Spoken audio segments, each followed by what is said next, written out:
Kemudian Pramuniaga ini yang artinya apa? Ngeladeni orang yang beli pembeli pakaian. gitu Ya, ya. betul, yang beli Oke. pakaian. Saya masih ingat pada saat itu saya ditaruh di counter pakaian dalam dan kaos kaki. Buat pria atau buat wanita? Campur. Campur. Ono ibu-ibu sing terus apa carane sampean? Sama nukur-nukur.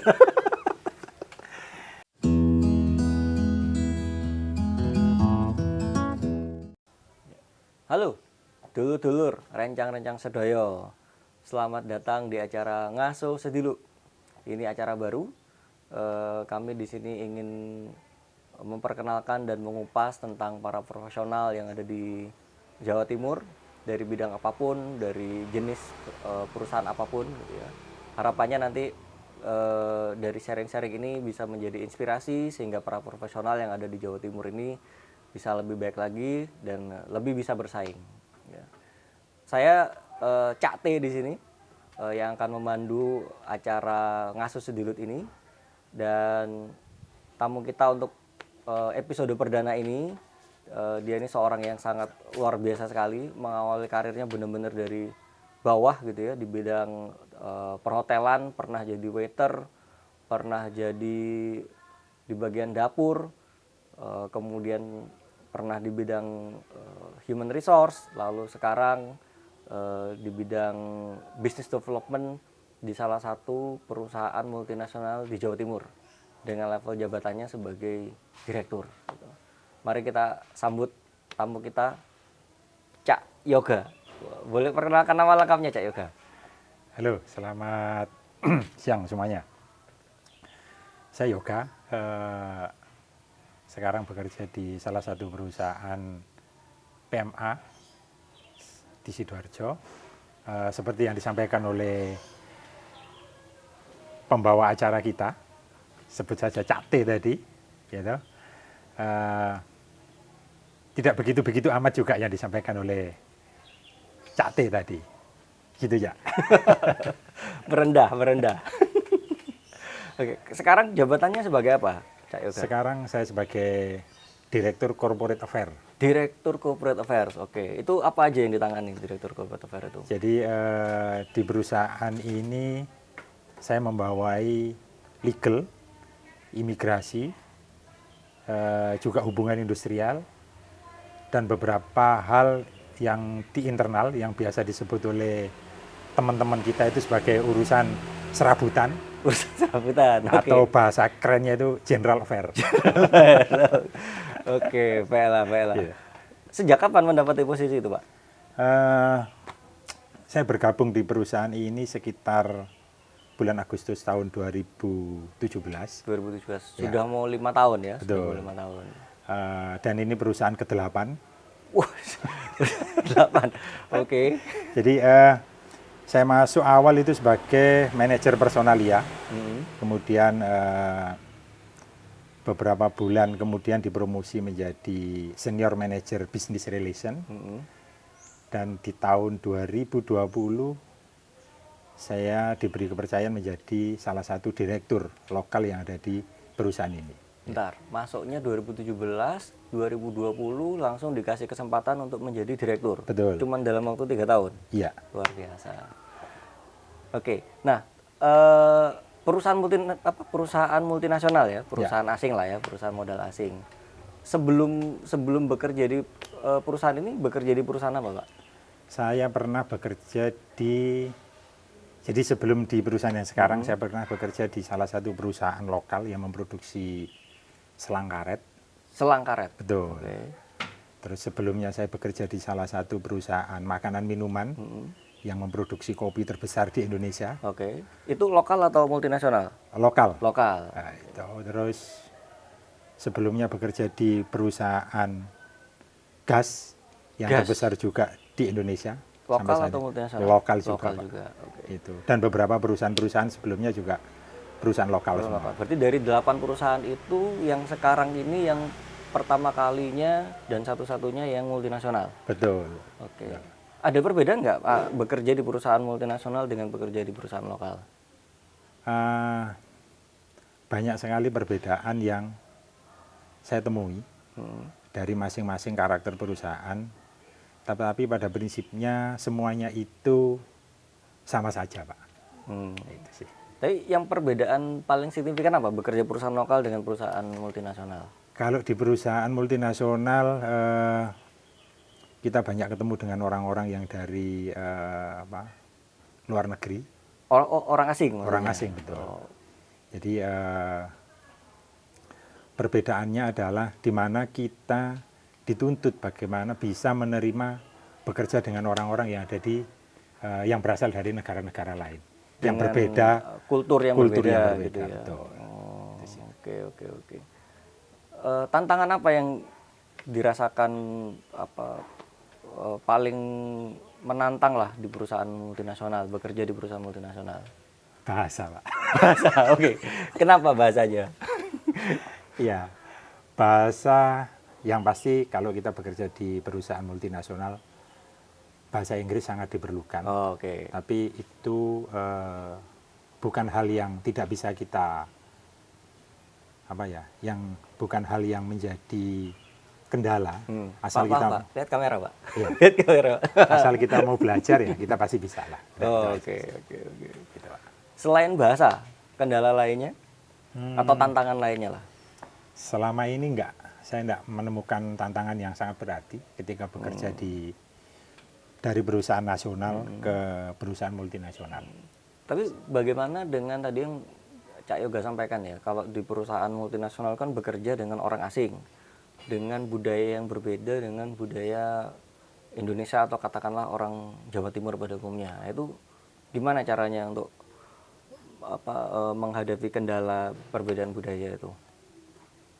Pada prinsipnya kalau orang lokal dengan orang ekspat ya kita sebut, pada prinsipnya kalau saya sendiri itu mempunyai keyakinan bahwa orang ekspat itu hanya mempunyai dua hal yang sangat kuat, yaitu mereka satu bisa berbahasa Inggris dan yang kedua mereka pede. Itu aja sih. Jadi untuk hal seperti ini kita memang kalau tidak bisa berbahasa Inggris ya paling tidak kita pede dulu lah. Iya. Karena masalah kemampuan orang lokal selama ini yang saya tahu jauh lebih baik dari orang-orang yang ekspat. Ya let's say kita ngomong sama lah levelnya. Gitu Artinya aja. sebenarnya orang-orang kita tuh bisa bersaing lah ya dengan tenaga kerja asing tuh bisa bersaing lah ya. Sangat bisa bersaing. Cuman bagaimana bahasa lalu tingkat percaya diri. Kepercayaan diri. Kalau kita tidak bisa bahasa ya paling tidak pede dulu. Percaya diri dulu gitu ya. Oke. Nah, kalau dari apa istilahnya ya, katakanlah suasana kerja gitu ya, dari sisi profesionalisme gitu ya, bagaimana suasana profesionalitas di perusahaan multinasional dengan perusahaan lokal? Ada beda yang signifikan nggak? Sangat ya. Dari sebetulnya saya berbicara itu kan berdasarkan pengalaman saja ya. Ketika kita bekerja di perusahaan lokal memang ada beberapa hal yang tidak tertulis, tapi itu bisa kita rasakan di sana bagaimana perusahaan lokal itu masih ada beberapa hal catatan yang sebetulnya itu istilahnya bukan hal yang patut dilakukan sebetulnya. Jadi bagaimana mereka memilih karyawan itu dari tingkat level tertentu, dari golongan tertentu, dari suku tertentu itu masih kelihatan meskipun tidak tertulis, Pak. Tapi nggak semua lah ya. Nggak semua. Tapi kalau kita bekerja di perusahaan multinasional company, kita nggak pernah menemukan hal-hal seperti itu. Itu sih. Artinya terbuka semua. Terbuka orang dinilai berdasarkan kompetensinya. Betul. Oh, oke. Nah, itu yang menarik ya. Ya. Orang dinilai berdasarkan kompetensinya. Oke. Nah, tadi kan Cak Yoga sempat cerita ya, 8 perusahaan gitu ya. Awal karirnya seperti apa ya waktu pertama kali bekerja? Saya awal bekerja dulu itu lulus SMA, sempat bekerja menjadi pramuniaga. Pramuniaga? Ya, di salah satu departemen store. Yang sampai saat ini masih ada sih departemen store itu, tapi saya tidak bisa menyebutkan namanya. Iya. Saya sempat bekerja di situ, terus kemudian pramuniaga nih yang artinya apa ngeladeni orang yang beli pembeli pakaian. gitu Ya, ya. betul, yang beli Oke. pakaian. Saya masih ingat pada saat itu saya ditaruh di counter pakaian dalam dan kaos kaki. Buat pria atau buat wanita? Campur. Campur. Ono ibu-ibu sing terus apa carane sampean? Sama nukur-nukur. Ya, itu lulus SMA. Lulus SMA itu ya? Ya, lulus Oke. SMA. Terus kemudian karena banyak kendala di apa ya istilahnya di perekonomian pada saat itu, akhirnya saya dituntut untuk ya sambil Oh, maksudnya di keluarga. di keluarga. Terus kemudian ya kita jualan, sempat jualan panci pada saat itu, ya lumayan lama lah, 2 tahunan. Naik pakai apa jualan panci itu? Naik sepeda, Mas. Sepeda ontel atau sepeda Sepeda motor? prima. Sepeda motor. Sepeda motor. Oh. Betul. Bawa pancinya. Iya. Oh. Keliling-keliling begitu. Ke perumahan-perumahan gitu. Ya, ke perumahan. Pada saat itu kita jualannya di desa. Jadi ya Oh, kita di keliling desa. ya, kita keliling antar dari desa ke desa. Oh, itu kreditan. Kreditan. Oke. Iya, iya. Terus tahun Berapa lama itu? hampir 2 tahun lah. Hampir 2 tahun Iya. ya. Terus Belum kuliah itu? belum. Oh. Terus kemudian saya ambil kursus perhotelan selama 1 tahun di tahun 94. Terus 95 saya bekerja di salah satu hotel yang ada di Surabaya. Sebagai Waiter. waiter. Waiter. Pada saat itu belum posisi waiter ya. Kalau di tempat saya dulu itu namanya apprentice. Apprentice. Oh. Magang. Magang Oh. setahun. Gajinya di bawah UMK sekitar ya 350.000 kalau tidak salah pada saat itu tahun. Di bawah UMK pada waktu itu? Iya. 350.000. Boleh ya? Boleh. Bisa ya terjadi? Bisa. Oh, karena magang? Iya, magang. Bukan karyawan ya? Karena magang statusnya ya? Oke. Itu berarti jadi waiter tuh langsung menemui tamu? Langsung menemui tamu. Oh. Ya, terus tahun 98 saya mencoba peruntungan dengan ada hotel baru di Surabaya, saya pindah. Ternyata di Januari terjadilah krisis moneter. Oh. Akhirnya kena PHK. Oh, waktu itu sudah bukan apprentice lagi ya? Waiter. Waiter sudah jadi karyawan. Betul. Oh. Terus Kena PHK. Kena PHK. Setelah PHK itu mencoba peruntungan dengan kuliah. Tuh, akhirnya saya ambil kuliah tapi tidak sampai selesai karena biayanya habis juga. Kuliahnya apa waktu itu? Ambil jurusan psikologi. Psikologi. Iya. Tapi nggak sampai selesai. Nggak sampai selesai. Berarti sertifikat nggak keluar? Ceritanya belum selesai. Oh, belum selesai. Oke. Oke, terus silakan. Terus kemudian semester 4 saya harus berhenti kuliah. Saya kembali lagi bekerja di hotel sambil meneruskan kuliah. Tahun 2005 kuliahnya selesai. Oh, berarti itu sempat cuti kuliahnya. Iya, terminal istilahnya. Terminal. Mandek sih. Oke. Itu terus kemudian di tahun 2005 ketika sudah mempunyai ijazah S1 dari psikologi, mencoba bekerja tidak di hotel lagi tapi bekerja di sebuah perusahaan peternakan. Perusahaan peternakan. Ya, oke. Tidak lama kemudian pindah lagi ke perusahaan sales kompor. Sales sebagai? Sales, Pak. Kalau yang di peternakan sebagai apa? Yang nyatet itu masalah apa? Jumlah ayam masuk berapa, keluar berapa, ditimbang berapa. Yang penting kan sudah tidak jadi waiter lagi. Iya. Tapi sekarang ngurusin bahan bakunya hotel. Iya. Oke, terus tadi pindah ke perusahaan apa? Sales kompor. Ya, Jadi sales. jadi sales. Jualan kompor. Jualan kompor. Kompor Door. apa? Kompor minyak tanah. Kompor minyak tanah. Ya, door to door. Nah, pada ini saat buat itu. generasi Gen Z itu mungkin nggak tahu minyak tanah itu apa.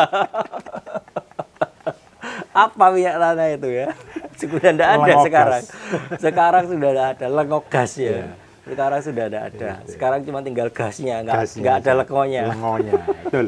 Oke, terus. Terus kemudian Itu tapi masih tahun 2000 berapa? itu 2005. Masih ada jualan minyak tanah ya 2005 ya. Berarti yang kelahiran tahun-tahun segitu mungkin cuman menikmati minyak tanah masa kecilnya ya. Iya. Setelah itu udah nggak Betul. tahu lagi. Oke. Tapi jualannya di mana, Cak? Karena kalau tahun 2005 kalau di perkotaan itu kan kebanyakan sudah pakai gas LPG, Ya. kompor gas gitu loh. Nah, jualan kompor minyak tanah di mana? Kita pada saat itu punya kantor cabang di seluruh kota yang ada di Pulau Jawa. Mm-mm. Terus kemudian kita jualannya door to door, Pak. Door to door. Ya. Tapi maksud saya di perkotaan atau di pinggiran kota? Di kota desa? ada, di desa ada. Masih ada yang mau beli Masih waktu ada, itu masih ya? ada. Gitu. Oh, oke. Saya tidak bisa sebutkan merek kompornya. Iya ya, tapi masih ada lah orang Masih yang ada. mau beli ya. Kalau mau di Google juga masih ada gambar pembeli. Itu yang beli profil konsumennya seperti apa kalau dulu itu? Ya menengah ke bawah lah.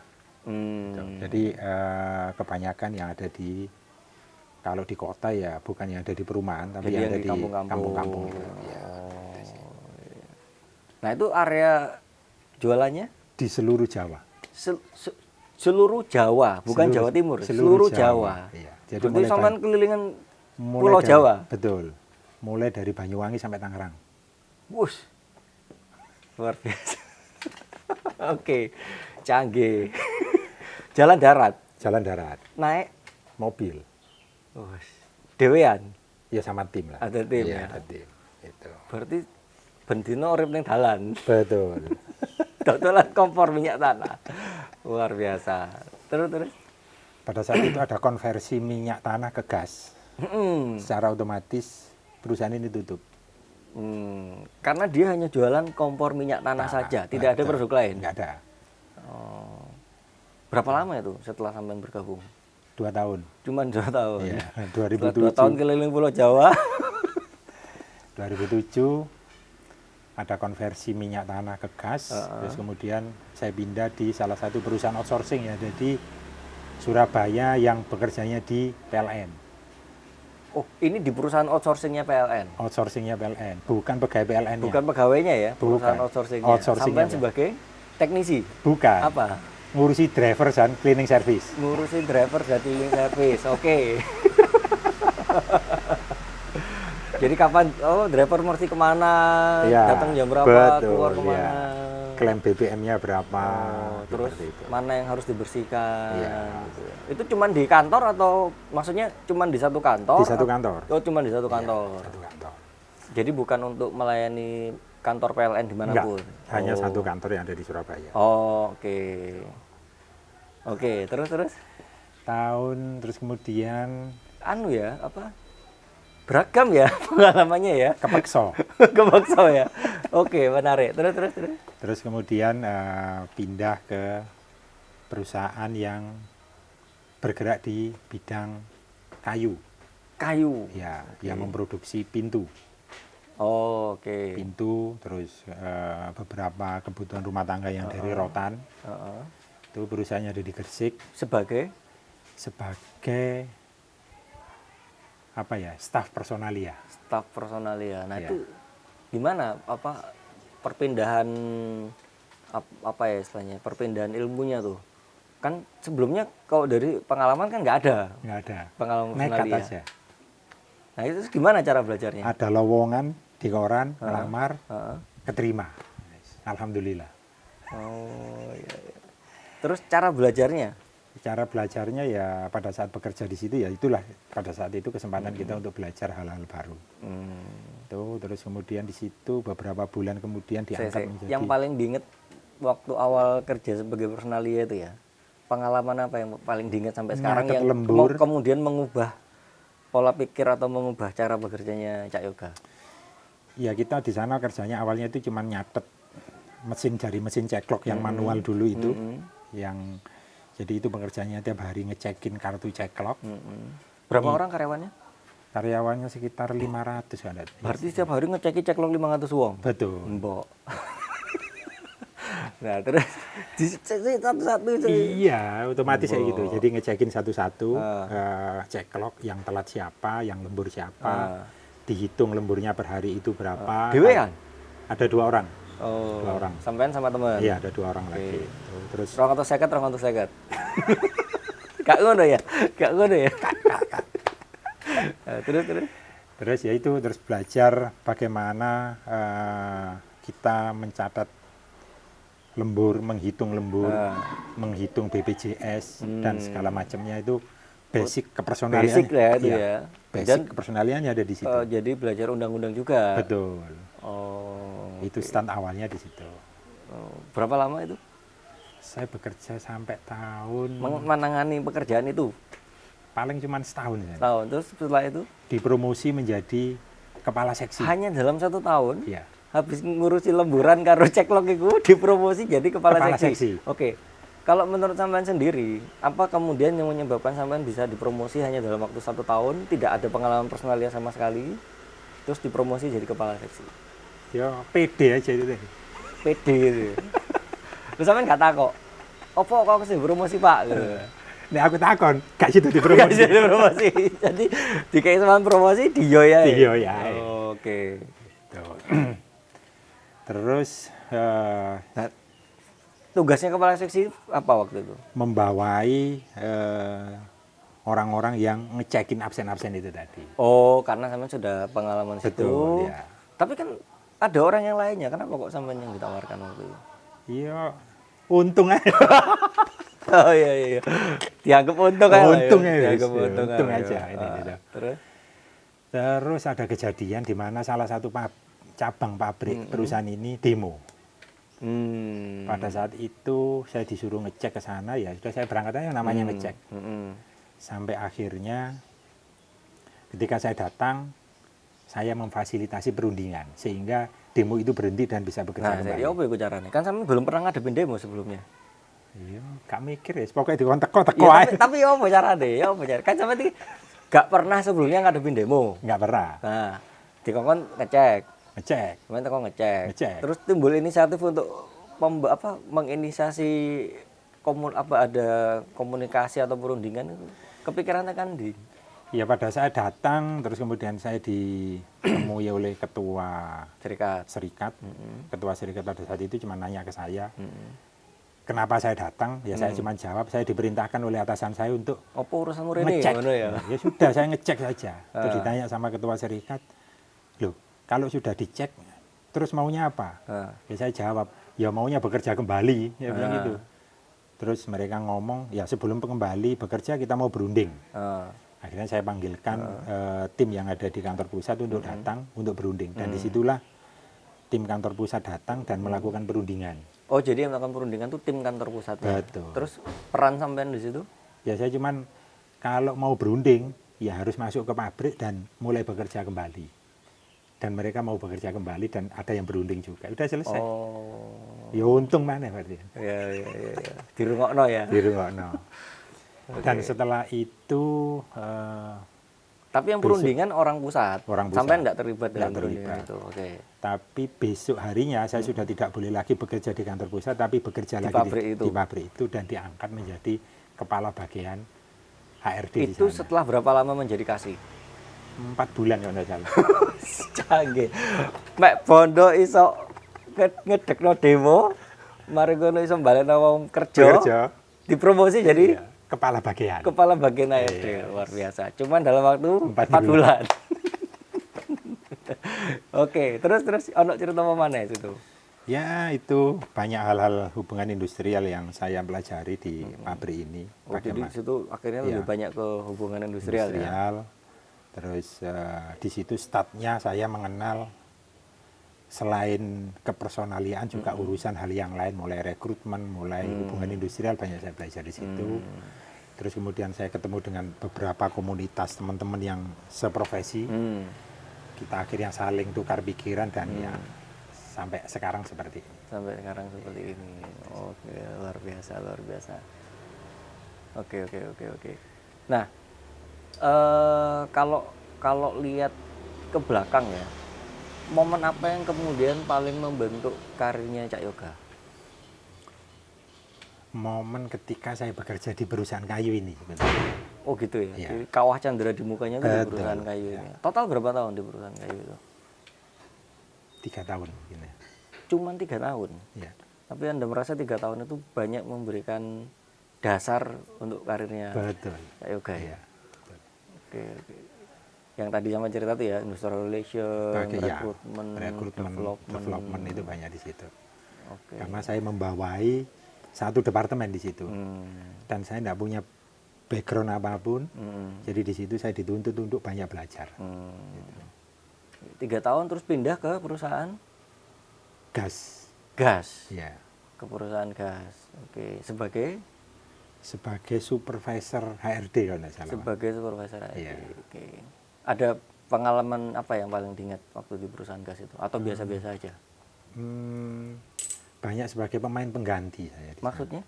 Kalau ada Menggantikan siapa? menggantikan yang tidak beres. Contohnya. Contohnya, jadi ketika saya masuk hari pertama, pada saat itu ada perusahaannya yang ada di Gresik, saya ketemu di sana, dan semua supervisor HRD yang ada di unit-unit yang lain dikumpulkan. Oh, jadi ini perusahaan ini besar ya? Ya, punya sub business unit yang banyak dia. Oh, terus di masing-masing area tuh ada satu supervisor, Ya, ada betul. supervisor HR. Oke. Dikumpulkan di sana, mereka membahas tentang cuti. Bagaimana mengontrol cuti di masing-masing area. Waktu itu cutinya over. Over, Orang ya. terlalu gampang untuk ambil Bukan cuti. pencatatannya yang tidak bagus. Oh. Akhirnya mereka bingung bagaimana menentukan sistemnya itu. Dan saya kembali lagi belajar dari perusahaan yang sebelumnya, perusahaan kayu itu. Cuti itu kita buatkan seperti kartu stok yang ada di gudang. Jadi sudah diambil berapa, yang belum diambil Tinggal berapa, tinggal ngurang-ngurangin. ngurang-ngurangin kayak gitu. Oh. Ya, akhirnya sejak saat itu jadilah saya pemain pengganti di beberapa sub business unit yang dibutuhkan. Oh, jadi sampai mengusulkan satu sistem stok untuk cuti ya. Betul. Terus lalu itu diimplementasikan Betul. Sejak saat itu saya mulai dipindah-pindah di beberapa unitnya mereka. untuk beres-beresin. Iya. Oh. Berapa kali pindah area? Roto itu ya. Kafe. Ono piro iku total? Ada gas, 1, 2, ada otomotif, ada perumahan. Terus kantor pusat, ada 5. 5 sub unit Iya, bisnis. iya betul. Sampeyan kabeh sing benakno. Kak kabeh.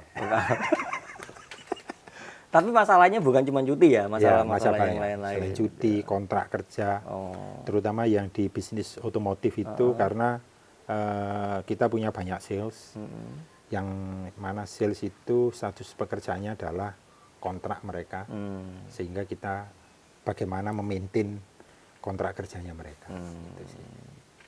Berapa lama itu Bos itu di perusahaan itu? Berapa ya? 3 tahun. Mas. 3 tahun. 3 tahun. Oke, jadi tadi awal karir sebagai pramuniaga Betul. di departemen store. Kemudian beralih sales jualan kompor. Enggak, waiter dulu ya. Waiter dulu. Apprentice. Apprentice waiter, terus jadi waiter, kemudian jadi sales kompor, habis itu jadi personalia. Betul ya? Bekerja di perusahaan peternakan. Oh ya, tadi peternakan, ngecekin ayam keluar masuk masuk gitu ya. Terus ke personalia. Betul. Personalia, kemudian di perusahaan kayu itu 3 tahun, banyak belajar di situ. Lalu di perusahaan yang tadi apa? Gas. itu yang dengan banyak anak perusahaannya itu berapa lama? 3 tahun. 3 tahun juga. 3 tahun. 3 tahun. Oke. Nah setelah itu Pindah ke perusahaan kopi kopi sebagai sebagai koordinator personalia. personalia. Jadi Betul. kemudian setelah itu sudah ini ya, sudah ajek sebagai karir di personalia. Personalia. Sebagai pilihan karir gitu ya. Terpaksa. Karena kan yang di awalnya sangat berwarna sekali kan itu. Iya. Dari admin, sales segala macem, terus ke personalia. Berarti itu sudah jalan sekitar 6 tahun di personalia. Betul. Ya? Sudah berjalan 6 tahun, terus ke perusahaan kopi tadi sebagai personalia. Personalia Oke. juga. Nah di perusahaan kopi itu pengalaman apa yang menurut Cak Yoga paling berharga? Ini perusahaan yang dengan manajemen yang sangat bagus dibandingkan yang sebelum-sebelumnya. Oke. Saya belajar banyak tentang bagaimana menjadi personalia maupun menjadi HRD yang baik di sana. Banyak sekali ilmu-ilmu yang bisa saya ambil, yang bisa mendevelop karir saya untuk ke depan. Itu. Jadi dan saya merasa di perusahaan ini saya mempunyai banyak sekali pengalaman dan mempunyai tim yang sangat baik pada saat itu. Bagaimana kita bisa mendevelop beberapa sistem manajemen yang ada di perusahaan. Gitu. Oke. Terus kemudian dari situ pindah ke perusahaan selang karet. Di pabrik kopi itu berapa tahun perusahaan kopi itu? Kalau tidak salah 4 tahun. Paling lama berarti? Iya. Ya sebelumnya kan 3 tahun, 3 tahun, 3 tahun, ya, 4 tahun, setahun ini berarti paling lama 4 di tahun, 4 iya. tahun. Oke. Terus pindah ke perusahaan Selang Selang Karet Karet, iya. sebagai manajer HRD. HRD lagi. Jadi Betul. sudah mulai terbentuk lah ya karirnya ya. Iya. Sudah mulai terbentuk di HR. HR. Oke. Berapa lama di perusahaan Selang Karet? 3 tahun saya di sana. 3 tahun. Iya, Oke. 3 tahun. Terus ada yang istimewa nggak dari perusahaan ini? Pengalaman yang istimewa atau kemudian sudah dianggap biasa aja karena berarti total sudah 10 tahun berarti total di personalia atau di HR kan ya? Betul, ya. Sudah 10 tahun. Kalau pengalaman nggak ada yang sangat istimewa di perusahaan Selang Karet ini. Hanya bagaimana sehingga saya bisa membandingkan sekarang antara perusahaan yang benar-benar sudah settle dan perusahaan yang masih mempunyai Mencari manajemennya, bentuk, gitu. mencari bentuk manajemennya seperti itu. Kalau yang Selang Karet itu perusahaannya Yang masih mencari bentuk. masih mencari bentuk. Betul. Karena banyak hal-hal normatif juga yang masih belum terpenuhi di sana, sehingga ya balik lagi kita banyak bermain di area yang Yang masih dulu. yang dulu betul, yang dulu-dulu lah. Yang dulu-dulu. Iya, Oke, oke. Itu terus dapat tawaran. Berapa lama di Selang Karet? 3 3 tahun, tahun, ya tadi 3 ya? tahun. Berarti total di HR 13 tahun Betul. di HR-nya. Iya. Oke. Terus setelah itu Terus dapat tawaran bekerja di yang multinasional yang ini. multinasional company sekarang ini. Waktu bergabung awal ke perusahaan multinasional sebagai tadi Manajer personalia. manajer personalia. Betul. Yang cuma jalan tadi berapa bulan itu? 6 bulan. 6 bulan saja. 6 bulan. Terus kemudian Menjadi senior manager business relation. business relation. Oke. Gimana tuh ceritanya? Cuma 6 bulan di personalia ya judulnya ya. Manajer personalia 6 bulan. Terus beralih ke business relation. Nah, piye ceritanya? Nggak, nyambungnya di mana gitu loh. Dari personalia kok tiba-tiba ke business relation dulu. Hubungannya apa? Angel cerita. Coba diceritakan. Jadi perusahaan ini banyak mempunyai karyawan yang sangat banyak. Berapa sih total karyawannya? Sekarang 7.300. 7.000. Ya, 7.300. Mbok. Itu waktu personalnya sama dewean 7.000. Mbok. Oke, terus 7.300, semua status karyawannya adalah karyawan tetap. oke. Jadi- 7.000 karyawan tetap. Ya, 7.000 karyawan Luar tetap. biasa. Kalau ngomong outsourcing ya ada, tapi di beberapa bagian ya seperti cleaning service, nggak security, banyak lah ya. Nggak banyak lah. Jadi Paling mayoritasnya adalah memang karyawan karyawan tetap. tetap. Ya, 7.000 ada karyawan tetap di sana. Pada saat itu saya diproyeksikan untuk menggantikan seorang direktur lokal yang sudah bekerja di perusahaan itu hampir belasan tahun. Belasan tahun. Direktur lokal ini bidangnya apa? Legal. Legal. Iya. Nah, saya ini saya masuknya sebagai personalia tapi diproyeksikan untuk legal. Betul. Nah, hubungannya apa? Karo. Legal itu kan urusan sama hukum dan Ya, perundang-undangan. jadi, Dan pastinya bukan cuma urusan undang-undang tenaga kerja kan, tapi dengan banyak. banyak hukum yang lain. Gitu. Betul. Ya. Terus pada saat itu direktur lokal ini karena sudah waktunya pensiun, maka beliaunya pensiun. Kemudian pada saat beliau pensiun inilah saya diangkat menjadi di posisi senior manager business relation itu. Business relation itu. Lapo aja bisnis. Aku penasaran, hubungannya karo Personalia iki opo? Lapo aja business relation iki. Ada hubungan nggak sama Personalia? Jadi pada saat itu saya membawai departemen namanya business relation.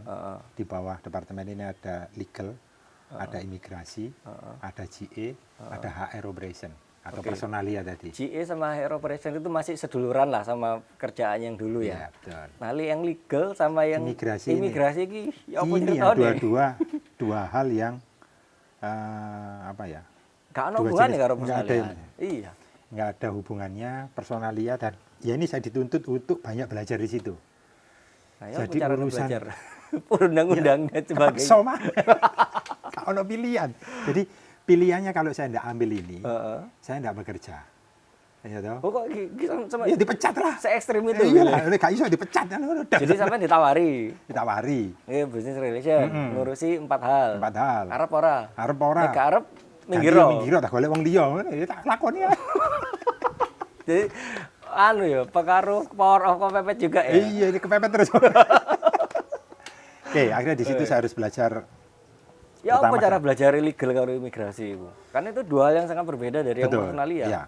Kalau masalah legal, saya mempunyai tim yang bisa saya percaya di sini.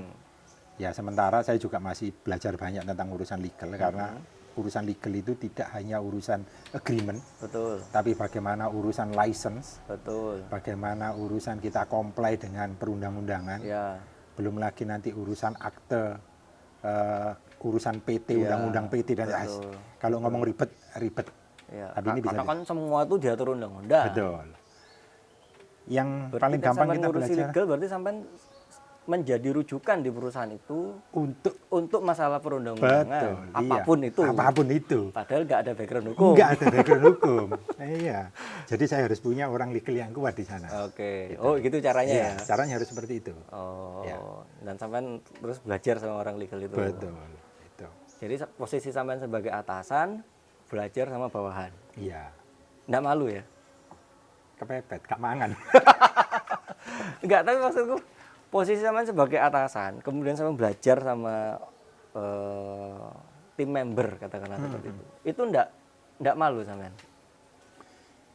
Karena kalau malu ya saya enggak bisa belajar akhirnya. Karena gini. Jadi bukan halangan lah ya. Bukan halangan. Bahwa seorang atasan belajar sama anggota timnya itu bukan hal yang tabu ya. Betul. Karena gini. Saya berpikir juga seorang pimpinan di perusahaan itu tidak mempunyai semua pengetahuan secara detail. Nggak mungkin. Jadi harus memegang kunci-kunci critical point-nya aja di mana. Gitu. Seperti itu sih.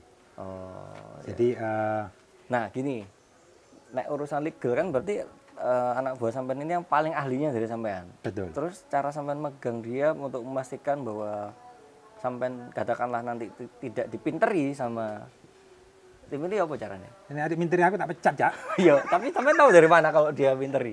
Sedangkan ilmu hukumnya kan pasti lebih canggih dia. Outputnya adalah kita tidak ada legal dispute yang timbul dari kesalahan apa yang ditimbulkan oleh tim legal. Yang kedua, semua legal compliance yang dipersyaratkan dalam operasional semua terpenuhi.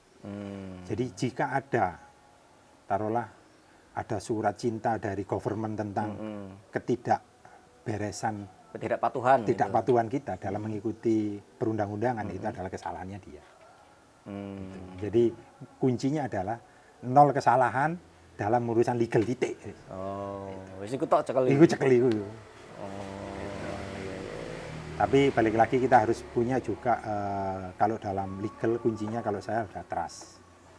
Kita harus benar-benar percaya karena legal ini bukan istilahnya hal yang sangat krusial. Betul. Ketika kita satu salah itu bisa ngefek. Betul, dan bahkan bisa berujung pada ditutupnya operasional. Betul, tutupnya operasional. Hal yang paling sepele yang sekarang bisa kita lakukan adalah pelaporan berkala tentang tenaga kerjaan aja. Jadi kita kalau tidak lapor nanti ada sanksi-sanksi administrasi yang akan keluar dari kenapa kita tidak lapor ini. Ya.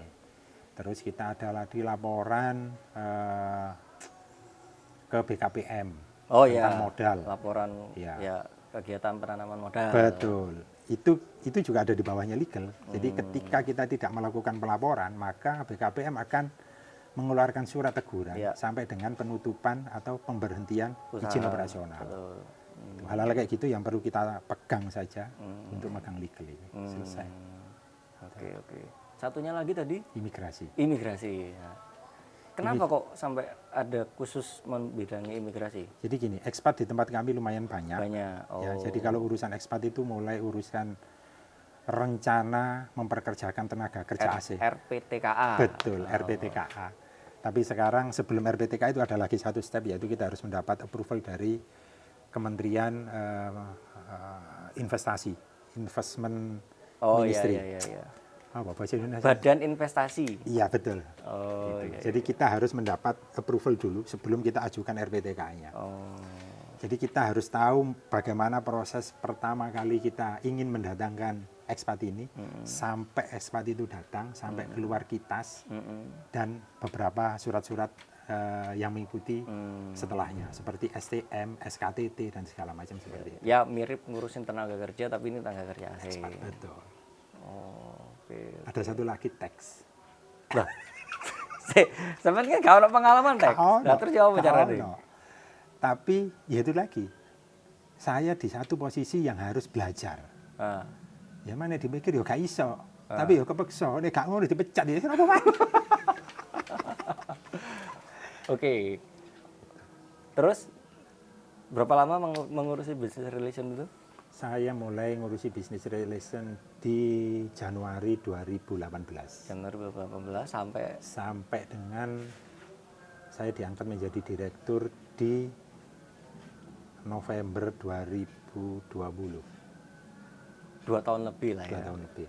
2 tahun lebih. Sekarang sebagai direktur corporate affair yang diurusin Ya legal, imigrasi, ya serabutan lah.